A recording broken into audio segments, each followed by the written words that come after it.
Welcome to Grounded Spirits Podcast, a place where we're learning how to stay rooted while flying high. I'm your host, Laura Lynn, and today we're looking at the Emerald Tablets, specifically the fourth tablet titled The Space Born. As always, we're going to go line by line and talk about the meanings and the hidden meanings of each line and stanza. So if you would like to learn more about Tablet 4, The Space Born, stay tuned. So before we get started, I want to talk about the author of the Emerald Tablets. And so the first line of the first tablet says that it's Thoth the Atlantean who is having these Emerald Tablets made and inscribed in Atlantean. And then it gets translated until the 1920s when it gets translated into English. And that's what we're reading here. So it starts off with, "List ye, O man, to the voice of wisdom, list to the voice of Thoth the Atlantean. Freely I give to thee of my wisdom, gathered from time and space of this cycle." So I believe it was in the second, maybe the third tablet, where he goes into the halls of Amenti and they tell him, you still need to work. So even after he's been reincarnated however many times, he can go between life and death, go into the underworld and all that kind of stuff, he still has to work. But he chooses to become a teacher. He's for sure, I want my life work to be to share my wisdom and to help. He calls us the children of man, and that he was a child of the man, and then through education he became a child of light.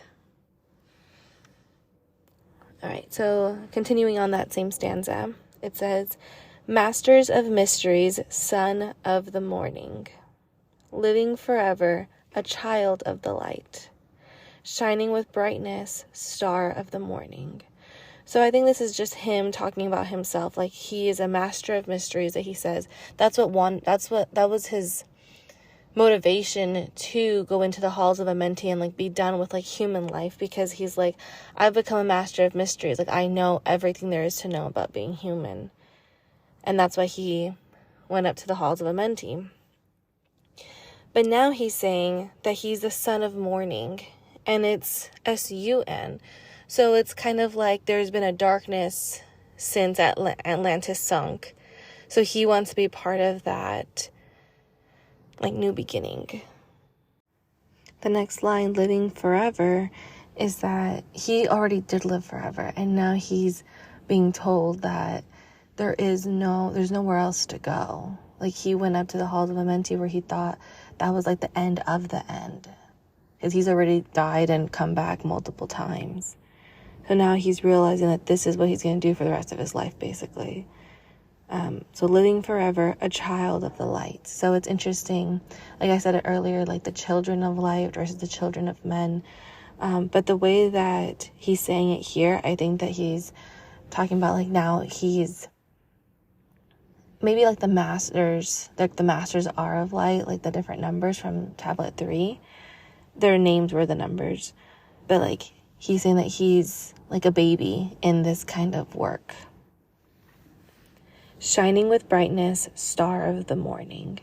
And the star of the morning, that sounds very related to Lucifer and the morning star and stuff like that. So I think again it's a matter of being your own person.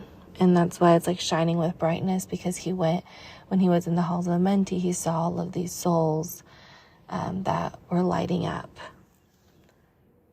So essentially, your soul is your inner light. And so when you are doing what your soul wants you to do, you light up. So top of 24, we're on the third stanza, page 24, my bad. If you want this PDF, shoot me an email or DM me PDF at groundedspirits@gmail.com, and I can send this over to you so we can go over it together. So the third stanza begins with, "Thoth, the teacher of men, is of all." So that's wild to say, because every time that he's talked about all in caps like that, he's been referring to God, to the infinite, to source, to the collective consciousness, to the universe, however you want to call it, that. And so now he's saying, Thoth, the teacher of men. So he's no longer calling himself the children of men, like how he was saying before, and then how I would just reference right now with the child of light. But now he's the teacher of men, and that Thoth is of all. So he's saying that he is now godlike. And the beautiful thing about this is that we are all godlike. We are all of all. The next line reads, long time ago, I in my childhood lay 'neath the stars on long-buried Atlantis, dreaming of mysteries far above men. Then in my heart grew there a great longing to conquer the path that led to the stars. Year after year I sought after wisdom, seeking new knowledge, following the way, until at last my soul, in caps, in great travail, broke from its bondage and bounded away. So I think this is so cool. So he's like outlining it for us. Like, I am, just like you, I am of source, of all the universe, everything, right? God. But a long time ago, back with the long-buried Atlantis, but back when he was on Atlantis, he used to look up at the stars and dream about the mysteries that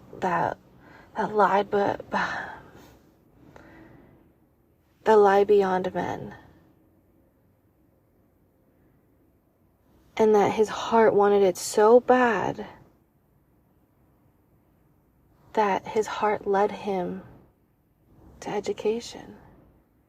His heart led him to seek knowledge, to seek wisdom. And then he just kept doing that. He kept going after knowledge until at last my soul, and like I said, in caps, in great travail, broke from its bondage and bounded away.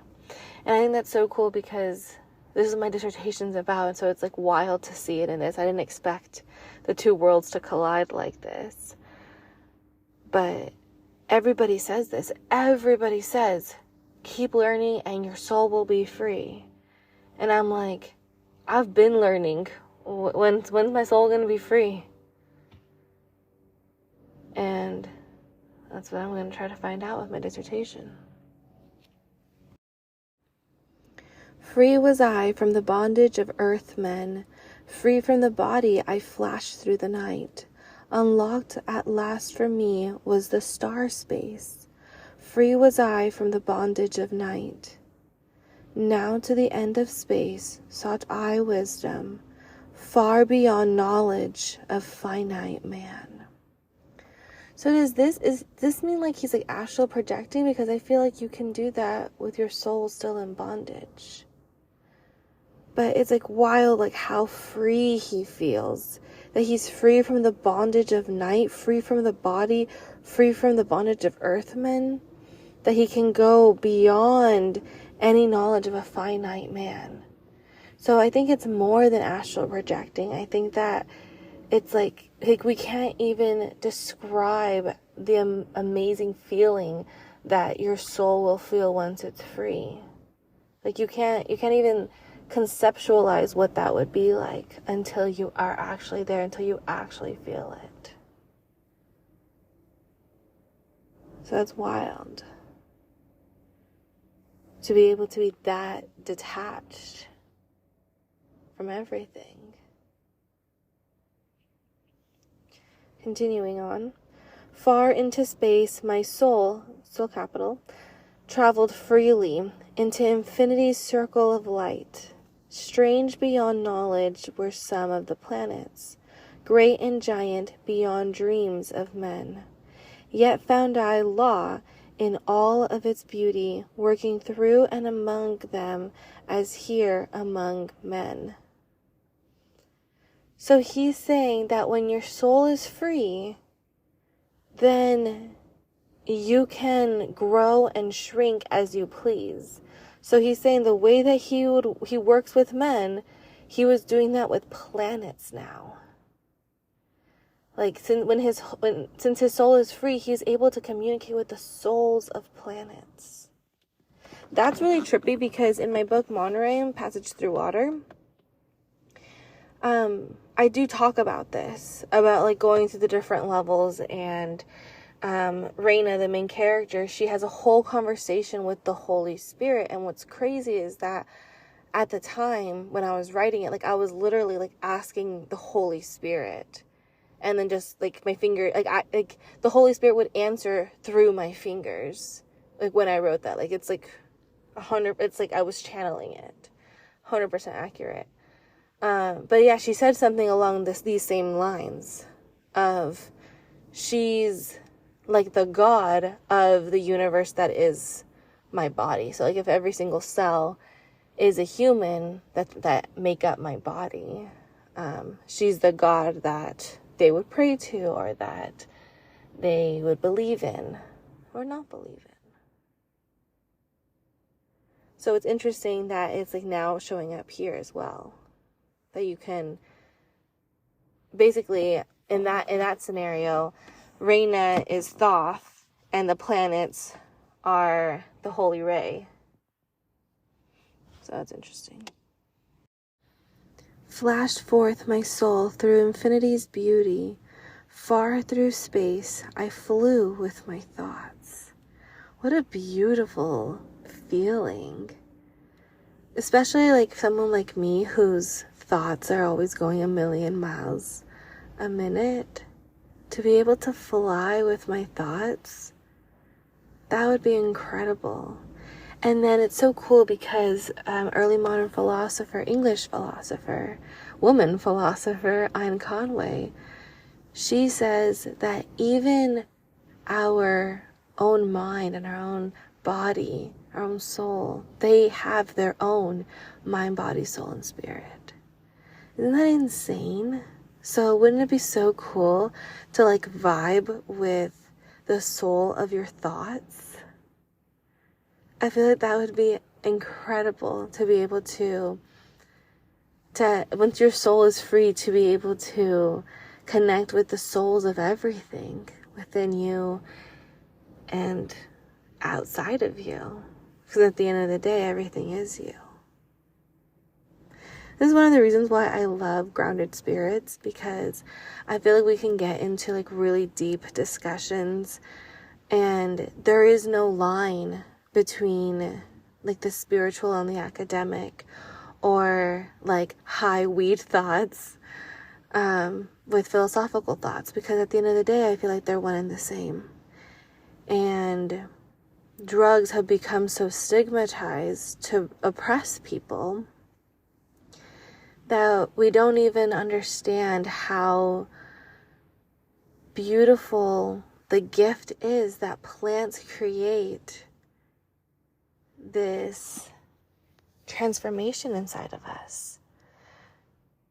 Quoting Taylor Swift, I have been obsessed with the Tortured Poets Department, and there's a song where she talks about like why are we trying to fight this alchemy? And with her, she's talking about like a man and a woman, and like, well, I guess it doesn't necessarily have to be a man and a woman, but like an adult romantic relationship.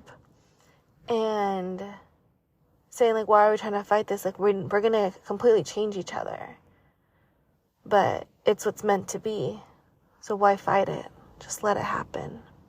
And here I am speaking under the Scorpio full moon, actually making eye contact with it as I'm speaking. I feel like it is a perfect time for transformation. So if you're listening to this right now, it's a perfect time for you to allow this transformation to occur.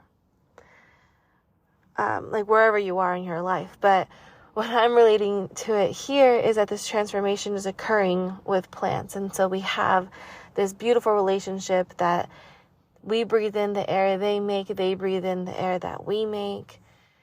And it's a gift that they allow us to open up that they show us how to open up our minds and how to slow down. That's what weed does for me. so many. I was gonna say like 10 times, 9 times out of 10, but I'm like, no, like every single time. It always helps me slow down. All right, back to the text. Rested I there on a planet of beauty. Strains of harmony filled all the air. Shapes were there, moving in order, great and majestic as stars in the night, mounting in harmony, ordered equilibrium, symbols of the cosmic, like unto law. So the planet of beauty, that's Venus. And so I would imagine, if we were like in our fantasy world, that on the planet of love and beauty, that strains of harmony would fill the air. So you know how when people say like, oh, love is in the air, is it that Venus is just in an exalted position in the sky? Like, I wonder if there's any validity to that. Like, how powerful is this energy? And I think that's why he was talking about looking at the souls of the planets, because that's where this energy comes from. Interesting. And then with the shapes that we're moving, like the harmony, the equilibrium, I think it's kind of like, okay, in The Sword and the Stone with Merlin, it's like the Disney version where he is having all these like different things move around, or like even like the Sorcerer's Apprentice with Mickey Mouse, and all the brooms are moving in like order and unison. That's kind of how I'm imagining this piece here, that on the planet of beauty, of course everything would be in harmony.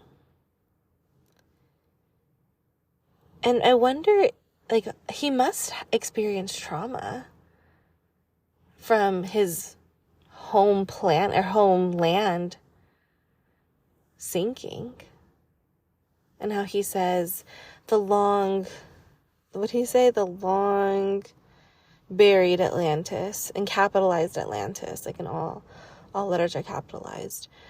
So he had to experience some kind of trauma with that. So I think that he would say that Earth doesn't work like this, that Earth doesn't have this equilibrium where everything is moving in unison and is all happy and joyful. Or like with Beauty and the Beast, how everything, like Be My Guest, they all come together and have this like beautiful thing. We see this in a lot of movies. In the newest one, Wish, that is now on Disney Plus, they also have a little scene like this where it's like all the chickens are all moving in unison and dancing around.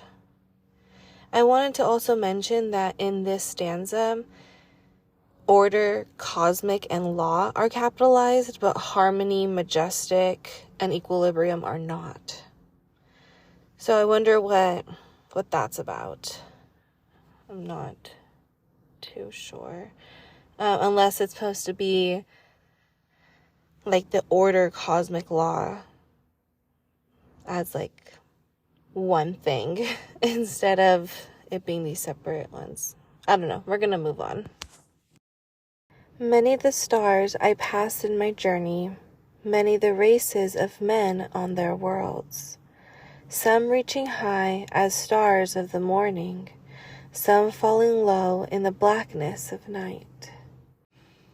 Each and all of them struggling upward, gaining the heights and plumbing the depths, moving at times in realms of brightness, living through darkness, gaining the light.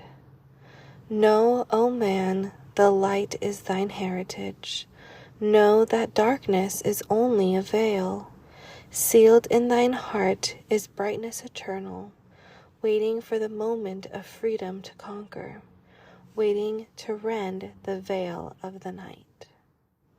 This is wild. So 3 stanzas we're going to talk about right here, starting with the stars I passed on my journey. So basically he's saying he went to a lot of stars, so a lot of suns. Each sun had a lot of planets, just like our sun does. And on each of those planets, maybe it's just one, like how it is here in our solar system, there were races of men. So I'm interested if he's talking about race the way that we refer to race today, or if he's talking about like actual races. Doesn't matter their skin color or whatever. It's just that people are always trying to be better than one another. So he's saying that some do reach this like stardom. So we could think about that in today's society, like how we call celebrities stars. And that some fall low in the blackness of night. So they're like, no, they're not remembered. Think about Coco. People who aren't remembered, they disappear into the blackness of night. But that everybody is struggling upward, gaining the heights and plumbing the depths, moving at times in the realms of brightness. So here's where it gets really good. So now we're talking about light and dark and this relationship. And he says that in the realms of brightness and then living through darkness, gaining the light, that you have to find your light in the darkness. That's the only purpose for the darkness, is to allow you to find your light. Because if you are out in the light, then you just assume that your light's on because everyone else's is on, kind of thing. But when you're in the dark and no one else has their light on around you, then it gets really, really dark. But that's how you find your light. And then no one can take it away from you. So then that's the second stanza. The third stanza, I love how light is always capitalized. Always a capital L, not fully capitalized, like how all is with the ALL fully capitalized, and like Atlantis was, soul was like that too, where they're all fully capital. But here, light is just the L. And so he's saying that light is thine heritage, that we all deserve light, that I feel like, okay, Casey Musgrave said this best. And back in the early days of Grounded Spirits, I would talk about this song 24/7 because it just really impacted me. It really affected me in a way that I didn't feel alone. And I feel like it actually like healed me in a lot of ways, because before that song, I thought that I was such a weirdo for always getting sad when I was happy, because I always knew that it wasn't going to last long. And there was a lot of stuff to be happy in my life. I had a perfect childhood. Rare to say, I do still have trauma from my parents. Don't worry. But for all intents and purposes, I had a beautiful childhood. So it's like, if that's the case, then why am I still messed up? But anyway, so I would always get sad. So I was like happy and sad at the same time, like Casey Musgrave's song, Happy and Sad, where I didn't want things to get too good, because then I was scared that things would all get taken away and that everything would just go really, really bad if I got anything good. So I'd rather had just lived in this neutral life where things weren't too good, but they also weren't too bad. And I think that's why I call my childhood perfect, because I didn't expect more, because I'm like, well, things aren't bad, so they must be good. And now, so I think I was just trying to survive. Whereas now, I'm done surviving. I'm ready to thrive. And in order to do so, I have to believe what Thoth is telling us here in this third stanza. Let me look at the page number for you, 25, where he says, know that light is thine heritage. You, oh man, you have to know this, that you belong in the light. It's not something to fear. This is where you're going to be your best self, is in the light. But you only fear because you don't know it. You don't know what it's like to be in the light. But this is your heritage. This is where you belong. And I say you because that's how kind of like Thoth is telling us, but I really believe that everybody can be in the light. And I think it's a matter of having everybody grow together. And what's been really cool being like doing Grounded Spirits back when I used to have guests, and it was really cool talking to people that I hadn't talked to since like high school or college, and seeing like how much they had grown, and how like even in our separate journeys we still grew together. I'm saying this sillily, I know that's not a word, but I'm saying this in a silly manner, that in a past life I must have been part of a bush where, there's always like those, I call them stragglers, but it's just the ones that grow faster than the others, so they always get chopped down. So I think I have that trauma of, if I grow too fast, then I'll get chopped down. So I'd rather just like not grow at all, or I'll hold off my growth, so then I'm like behind everybody, and then I can shoot up and grow fast. Just because I think I'm like have this like weird fear. As I'm saying, like, I'm saying it sillily, but then like also like low key. Like I feel like that's the best way that I could explain it. And whether it's true that was my past life, or that that's just a metaphor that I can relate to, that this is like a story that I have in my soul, and that is being reflected to me in nature. But anyway, if it was a past life, or if in my imagination, whatever, and it's kind of like what I'm doing right now in my work, that I'm trying to find a way for everyone to be able to tap into this personal power that we all possess, in order for all of us to shoot up, for all of us to be able to grow that much more, so that we can all reach our highest potential together, and then no one will have to chop off the stragglers, because who wouldn't want the hedges or bushes to all grow in unison together? Things only have to get chopped off because plants need boundaries too. And that's something that I learned today, that, well, I came up with it, just like a thought that I had, that we are always trying to avoid responsibility and constraint. And that's when bad things happen.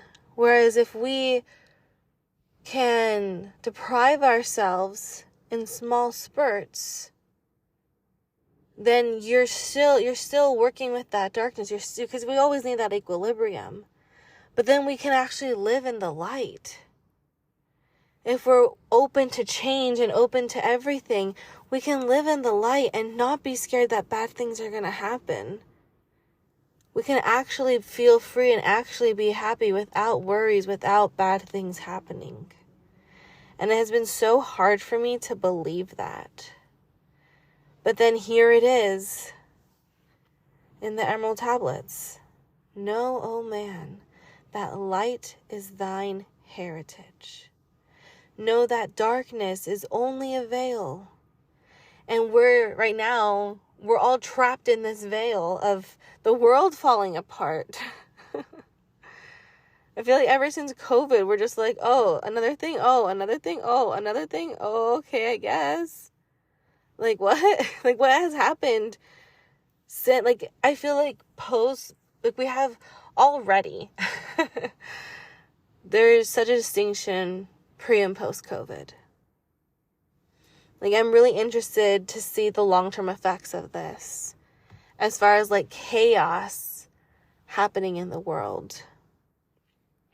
But we have to remember that darkness is only a veil.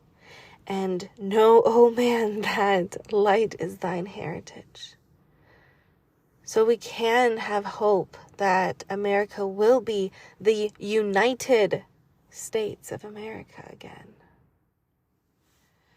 The next line reads, seal thine heart is brightness eternal, waiting for the moment of freedom to conquer, waiting to render the veil of the night.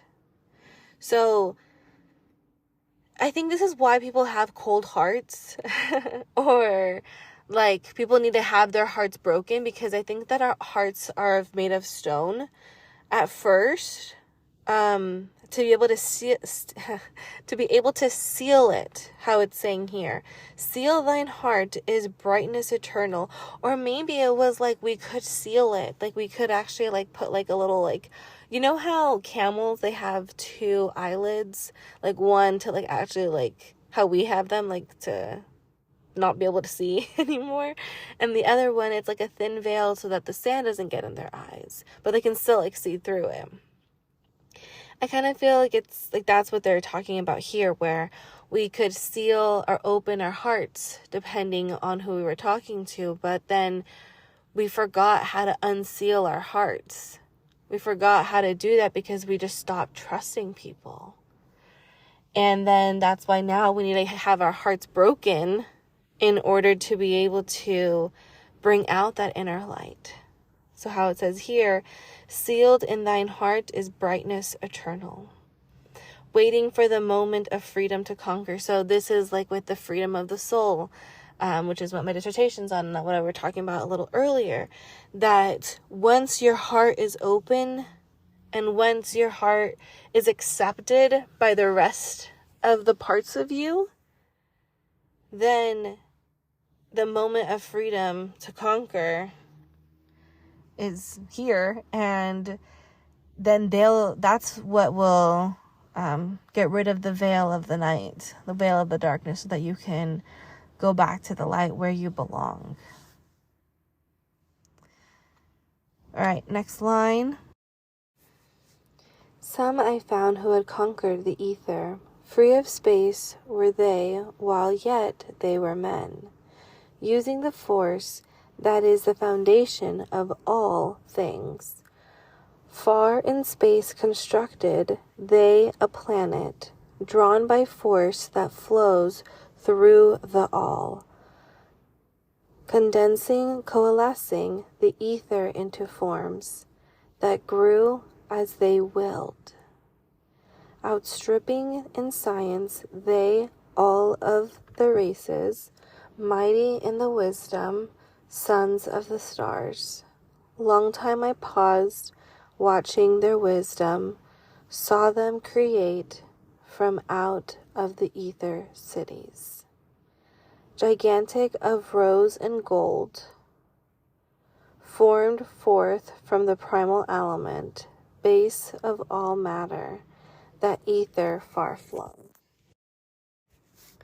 So basically, he has come across these people who have conquered the ether, where they understand how to use their free soul to the fullest. And he's saying that everything came from the all, from source, from God, from the universe, however you want to call it. And that it's like the force that, it's very reminiscent of the force in Star Wars, where like the Jedis have the force and they know how to work with this, with the harmony of the planet, of the natural force that is all around, and that's how they're able to do the things that they do. But here what was so interesting is that it grew as they willed. So they willed it to grow. And one part of my research is looking at will in different texts, and to understand how people have conceptualized will. And it doesn't make sense across time and across cultures. And it does. So according to the Ornellian inner map that I've created, will is the body of the spirit. So the fact that the will can grow makes sense, because it's the body of the spirit. So the spirit is the one that can tap into the vibrations of the planet. So that's what he's saying, that people who have conquered, who have mastered using this force, they can do unstoppable things. So he's saying that outstripping in science, all the races were mighty in wisdom. They were sons of the stars. I paused there for a long time just watching their wisdom. I saw them create their cities, that they were giants of rose and gold, and that they were able to just, like, basically they were kind of like avatars where they could manipulate all of the elements. And yeah, so he's like very impressed. So now we're at the bottom of 25. Far in the past, they had conquered the ether, freed themselves from the bondage of toil, formed in air, mind only a picture, and swiftly created, it grew. Forth then my soul sped throughout the cosmos, seeing ever new things and old, learning that man is truly space-born, a son of the sun, a child of the stars. So basically, he's saying that his mind is blown, that people could achieve this level of intellect and of power. That he's saying that he's like something, it's like the whole thing, something that you know, but then now you like understand, or you can like feel. So like he knew that man could grow to become like godlike status because he did it himself, you know, like he went from a child of men, as actually for him he was part of the children of men, and now he is a child of light. See the distinction? So like he knows that that's possible, but here he's like, I'm seeing new things. Like my soul had never seen this before. Like going to the halls of Amenti has changed things for me. Like now there are new mysteries. And of course I'm going to bring in Carlos Castaneda's books because I think they're incredible. But Don Juan says, a man who does not believe that the world is a mysterious place is a fool, and he knows nothing. Because the world is nothing but a mysterious place. And the fact that we have created our cities and to control things and to try to understand things better doesn't change the fact that the world is a mysterious place. Just because you ignore it doesn't mean it's not there. But back to Thoth, the thing that he is now understanding. So something that he knew, like I said, that obviously, like, if he can go from becoming, oh my gosh, go from being a children of men, part of a children of men, and then becoming the child of light, that he must have known that he had the same kind of substance in order to be able to transcend these different levels, right? But here he's saying that, like, man really is spaceborn. Like, there is no distinction between a star and a human body. They're made up of the same stuff. And it's so interesting because in the spiritual community, this is something that is repeated often, that we are stardust, and that even just the vibration of our voices talking is interrupting. It's like a ripple in a pond kind of thing. The force that surrounds us here on earth, and that then gets transmitted and can affect other things out in the universe because of the ripples and how they can get bigger and bigger. And it's just like really cool to think about not only how connected we are, but the fact that why wouldn't we think we're important if we are made up of the same thing? Like, what's the difference between me and a planet? And that sounds so pretentious to say out loud, much less like to think it, much less say it out loud. But that's what Thoth is saying here. That we're all just bodies with souls. And Anne Conway would agree. She says that the body is kind of like, she didn't say television, this is what I'm coming up with from reading her work. It's kind of like a television, it's just a blank screen, and then the soul is the channels, what comes up on it. So Thoth is comparing the planets to people, And he's saying that once the soul is free within the person, then there's no limit to what you can achieve, because you know how to work in harmony with the universe. And so we really are the son of the sun and a child of the stars. Know ye, O man, whatever from ye inhabit, surely it is one with the stars. Thy bodies are nothing but planets revolving around their central suns. Oh my gosh, I'm freaking out. I couldn't even say that line correctly. But this is literally what I was just saying. I'm freaking out. Wow. So I'm reading it fresh, like with you, because I want you to get my true reactions, my true thoughts, here in the moment. So, this is incredible. That's exactly what I was saying. But he goes further and says that the bodies are exactly like planets. Like, they're nothing but planets. Like, we're exactly identical, revolving around their central suns. And so, basically, it's like, oh my gosh, this is so cool. So, in each universe, your sun could be something different, like in each dimension. So, let's say, if we're talking about the planet Venus, like how Thoth was talking about it earlier, the planet of beauty, whatever Venus believes is beautiful, that's the sun that she's going to worship, going to be in that dimension. That's the timeline that she's choosing. Whatever she decides to revolve herself around, whatever she thinks is beautiful. And here, he's saying that the bodies are the same thing. That the bodies, they are just revolving around their central suns. So whatever, the sun is a story. Because the sun is just a story. We could go into it later. You can DM me if you have a question more about that. But because it's going to be a whole long thing into a tangent. But suns are stories. So whatever story that we feed ourselves, that I'm not good enough, or I don't deserve this, or I'm not smart enough, or whatever it is, you just have to flip that story, and then you will be instantly transported to a new timeline where you're now revolving around whatever story you tell yourself. And that's how you quantum leap.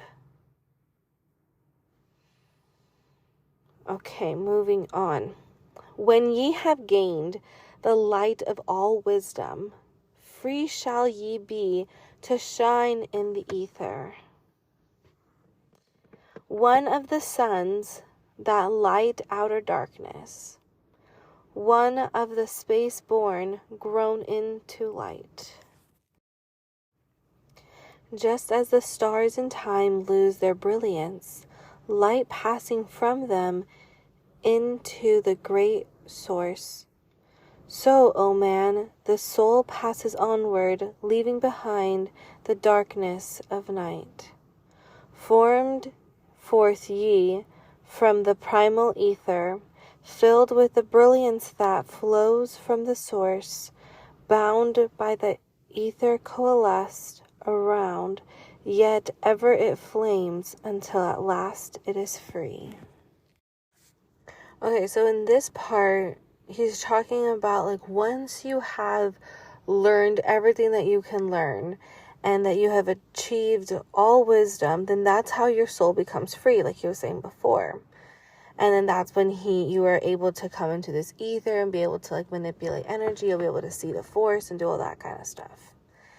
Then you'll become, like, one with become one of the suns that light outer darkness. So it's really cool because, like I was saying, like, you're not going to find your light unless you're in darkness. So you have to be in darkness to then light up your light. And that's what he's saying here, that you're going to become a sun. You're going to become one of the suns that shine their light in darkness, so then that there is no dark on this side. And then it just, like, balances everything out. One of the space born grown into light. So that's what I was saying. You grow into your light by being in the darkness. Then he goes on to talk about the stars in time lose their brilliance, that light passing from them into the great source. And so I had this thought a couple of days ago, and I guess I'm going to share it now. So in class, someone took a Gnosticism class, and they learned in that class that the snake that came down and talked to Eve was telling Eve that the God that was telling them not to eat the fruit was not the real God, that it was a bad God because it was a woman decided to have a virgin birth instead of mating like all the other gods were created. So he was like a false god or something. But anyway, whether that story is true or not, I was thinking about how we tell these stories about like, oh, God is this or God is that. As a kid, I would love thinking about this kind of thing, and I would envision God as being this guy who didn't fit in with his family, so he was like, fuck all y'all, I'm gonna go make my own universe. And so then he did. That's like what I used to think when I was like in middle school, that he had to have come from somewhere, I would say. But I lost my train of thought here. Oh, okay. So here's my idea then. So it's all just stories, but here's what I think is actually happening. So like with the Big Bang, everything kind of like blew up, right? Everything just like kind of exploded and went off into its own direction. And so what if the Big Bang happens, so then we're trying to find our way back to each other, to like understand ourselves better by not having it. So it's kind of like we were talking about earlier, when you purposefully deprive yourself of something, then does it have to be forcibly placed upon you? And so we are all we're all like little lights trying to race in the direction of God, the big light, the great source, like Thoth says. But God is just a big light going after in the direction of an even bigger light. And it kind of goes on forever like that. There's always going to be a bigger light. So we're always in the direction of a bigger light. And so I think that's why Thoth also says that light is your divine right, because that's the whole purpose of it, is to just have experiences that make us feel this feeling that we define as God, that we put on all these good feelings that we have. We say that this is all God, but it's because it is. God is the soul. So yeah, that's something that I've just been thinking about, that we're all just trying to go towards the light. And that's what he's talking about here, that light passing from them into the great source. That's like where I was coming from, that we're all trying to get back into the great source. The next line is, so, O man, the soul passes onward, leaving behind the darkness of night. So, yeah, self-explanatory. All right, next verse. Sorry, I forgot to talk about this last verse that we read before. And this one is, we're basically just kind of repeating that the soul is God, and it says that it's filled with brilliance. It's from the primal ether, so that's talking about the soul. It flows from source, so yeah, the soul, bound by ether, coalesced around. I think this might be like Earth, like the ether that Earth's energy puts out. Yet ever it flames until at last it is free. So it's like the eternal flame. It's gonna flame forever. But that's what's interesting, until it is free. So does that mean like once it's free, it's no longer a flame, it's just a forever glowing light that it turns into the sun, like he was suggesting earlier? I don't know. The next part says, lift up your flame from out of the darkness, fly from the night, and ye shall be free. So this reminds me of grounded spirits. Like, we have to plant ourselves in the darkness because that's how we find our flame. And then we get to fly from the night. So stay rooted, fly high. And so lift up your flame, and then you shall be free.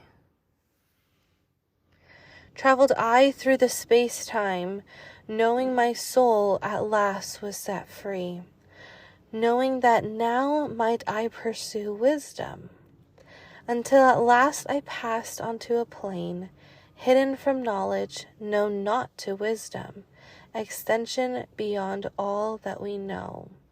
When he talks about plane, he's talking about like a different dimension. In math, when we talk about planes, we're talking about like this, I don't know how to describe it, like in this area, like in this space. So that's like what he's talking about there. Now, O man, when I had this knowing, happy my soul grew, for now I was free. Listen, ye space-born, list to my wisdom. Know ye not that ye too will be free? So he's like, I had to learn all this. I had to learn how to make my soul free, so then I could teach all of you how to set yourselves free. Isn't that interesting that that's like I was going to say innately human thing, but it's innately anybody's thing. Everybody wants to be free. Everybody wants to feel free. Like, I'm talking about like any kind of animal, any kind of living being just wants to be free. Like, why? Why do we crave freedom? List ye again, O man, to my wisdom, that hearing ye too might live and be free. Not of the earth are ye, earthy, but child of the infinite cosmic light. Oh my gosh. So the infinite cosmic light, they're each capitalized. So it's like before it was order cosmic light, and now we have infinite cosmic light. So I think it's all referring back to God, that God is this cosmic light that is ordered and that is infinite. Know ye not, O man, of your heritage? Know ye not ye are truly the light, son of the great sun, when ye gain wisdom, truly aware of your kinship with the light.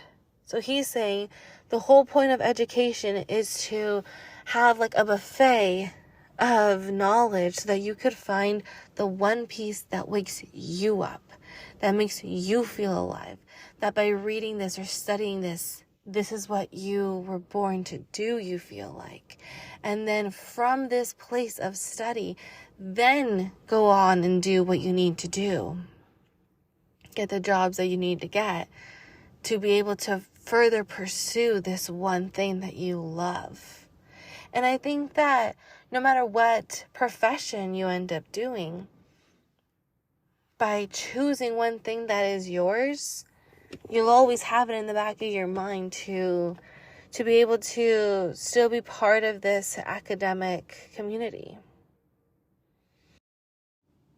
So just driving the point home, by learning, by accelerating in all of these different academic pursuits, one will gain knowledge. Gain knowledge and gain wisdom, gain knowledge, which will then turn into wisdom. And that is how man can truly become aware of the kinship that one possesses with the light. And again, light is just God. It's source, the universe, infinite intelligence, whatever you want to call it. Now to ye I give knowledge, freedom to walk in the path I have trod, showing ye truly how by my striving I trod the path that leads to the stars. So now here's where he's going to share his journey with us so that we can then take it too. So it's like he's already paved the road, now we just have to walk it. Hark ye, O man, the know of thy bondage. Know how to free thyself from the toils. Out of the darkness shall ye rise upward, one with the light and one with the stars. Follow ye ever the path of wisdom. Only by this can ye rise from below. From below, so the darkness part. Okay, I'm going to read this part again. Follow ye ever the path of wisdom. Only by this can ye rise from below. Every man's destiny leads him onward into the curves of infinites all. So he's saying that no matter what you decide to study, no matter like from what angle you take this, like just learn about whatever it is that you're interested in, because that's your God part that's telling you that you're interested in it. And so no matter what you decide, it's all going to be within the curves of infinities all. So within God's curves, your special interest is going to appear. Know ye, O man, that all space is ordered. Only by order are ye one with the all. And again, only order and one are capitalized. Order and balanced are the law of the cosmos. Follow, and ye shall be one with the all. So if he had any doubts about order, like I was saying, he must have some trauma with Atlantis and stuff. I think by experiencing these people who have mastered the ether, and I think just like the feeling of having one's soul free, I think has changed his mind about order. And he's like, no, like order has to exist everywhere for anything to work at all. He who would follow the pathway of wisdom, open must be to the flower of life, extending his consciousness out of the darkness, flowing through time and space in the all.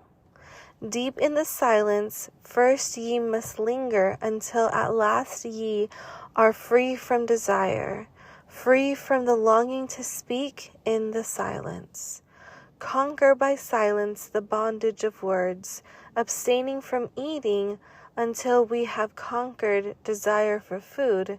That is bondage of soul. Then lie ye down in the darkness, close ye your eyes from the rays of the light. Center thy soul force in the place of thine consciousness, shaking it free from the bonds of the night. So I think he's talking about like testing out that he's actually free. So he's saying that he goes up to the flower of life. I think this was like in chapter 3, where all the different like children, the 32 children, they all like line up in their circles and then create like the flower of life, and they all like lay there in the circles to like rejuvenate. So I think that's like kind of what he's talking about here. So open must be to the flower of life to like regain power, I guess. Follow the pathway of wisdom, extending his consciousness out of the darkness, flowing through time and space in the all. So by being on the flower of life, you get to like astral project, I guess, even though you're a soul. Like I feel like we can't comprehend what it would mean to do so, but basically the soul can travel fast to these different places and just like really soak it in, I guess. Then he's talking about like the whole silence part and the free from desire, free from longing, so free from speaking, free from eating, like these human qualities, because the soul is not human, the soul is divine. And so again, he's like testing out like, okay, is the soul finally itself again? It's finally divine, or does it still have some human qualities that it's taking on that it probably shouldn't? It's probably the mind or the body or the spirit that should be taking on these responsibilities instead of the soul. as far as like the eating and this and the speaking, that the soul, I guess that he's saying is that the soul shouldn't speak, that it has to be the body that speaks. So he was talking about like with heart and stuff, and I was saying that the heart is the body of the soul, but I think that the heart just directs the conversation, but it's actually the spirit and the body that get the message out. Place in thy mind place the image thou desireth. Picture the place thou desireth to see. Vibrate back and forth with thy power. Loosen the soul from out of its night.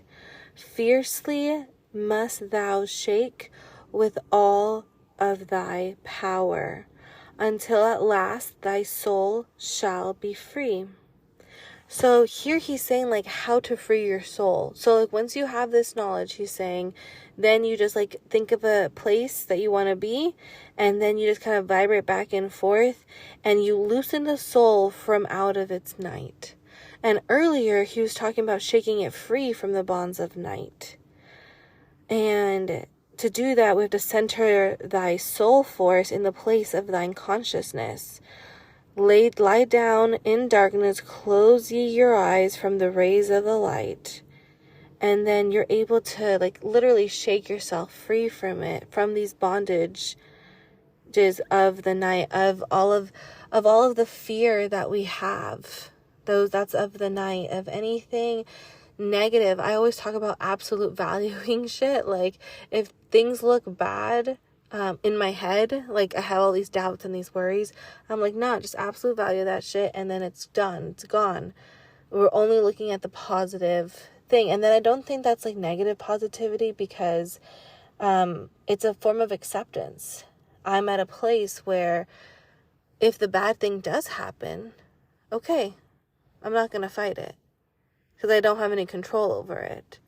But is there any use in worrying up until that point? No. If it's going to happen, it's going to happen.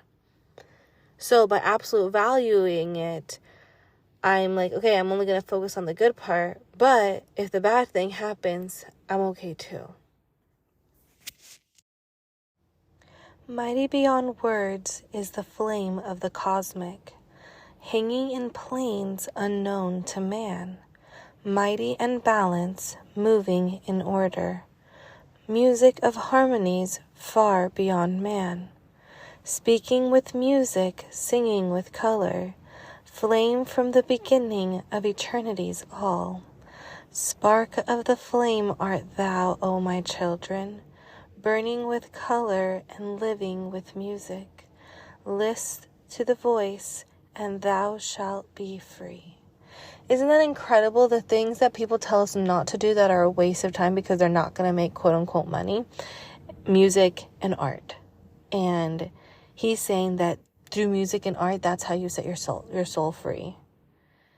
And we do talk about that. Like you need that spark, whether it's in a relationship or in your work or in any kind of entertainment.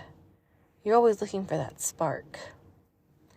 And so what he's saying is that this flame of the cosmic is hanging in the plane. So in each dimension, in each universe, everybody has their own flame. And it's unknown to man, but there's order to it, and it's mighty and it's balanced. And it's far beyond man, but there's music of the harmonies. Then we move on to consciousness free is fused with the cosmic. One of the order and low of the all. Knew ye not, man, that out of the darkness light shall flame forth, a symbol of all? Pray ye this prayer for attaining or wisdom. Pray for the coming of light to the light. I messed up. The last word was all, not light.